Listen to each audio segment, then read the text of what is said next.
Évangile selon Marc, chapitre 7, passage 2, la foi de la Syro-Phénicienne. Jésus partit de là et se rendit dans les environs de Tyr. Il entra dans une maison, voulant que personne ne le sache, mais il ne put rester caché. Aussitôt, une femme dont la fille était possédée par un esprit impur eut vent de lui. Elle vint se jeter à ses pieds. Cette femme était païenne, de naissance syro-phénicienne. Elle lui demandait de chasser le démon de sa fille.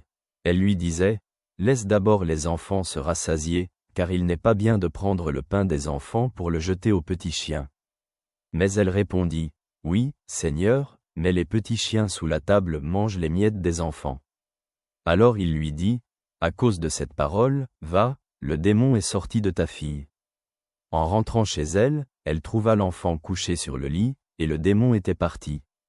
Ces paroles nous invitent à réfléchir.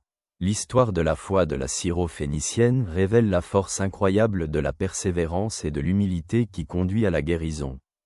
La femme, étant païenne, n'avait aucun privilège aux yeux de Jésus comme pouvaient en avoir les Juifs, mais sa foi était forte et inébranlable. Quand Jésus refusa initialis sa demande, elle ne se laissa pas décourager, mais répondit plein d'humilité, admettant qu'elle n'était pas digne que sa fille soit guérie en premier.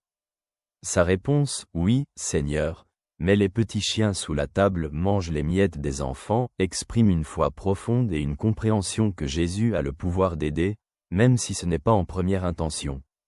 Cette humilité et persévérance poussèrent Jésus à accorder la guérison à sa fille. En voyant cette humilité, Jésus reconnut sa foi et décida d'exaucer sa demande, ce qui montre que Dieu regarde le cœur de l'homme, et non son origine, son statut, ou ses mérites. L'humilité et la foi de cette femme furent pour Jésus suffisamment motivantes pour lui accorder la guérison. Jésus démontre que quiconque vient à lui avec foi et humilité peut expérimenter son amour et sa puissance, indépendamment de son appartenance ou de son passé. C'est un rappel pour nous que Dieu regarde notre attitude de cœur, pas notre appartenance ni qui nous étions auparavant. La foi et l'humilité sont des valeurs clés dans notre vie spirituelle. Parfois, face aux difficultés, nous pouvons être tentés d'abandonner, mais l'exemple de cette femme montre que la persévérance dans la foi, même lorsque la situation semble désespérée, porte des fruits abondants.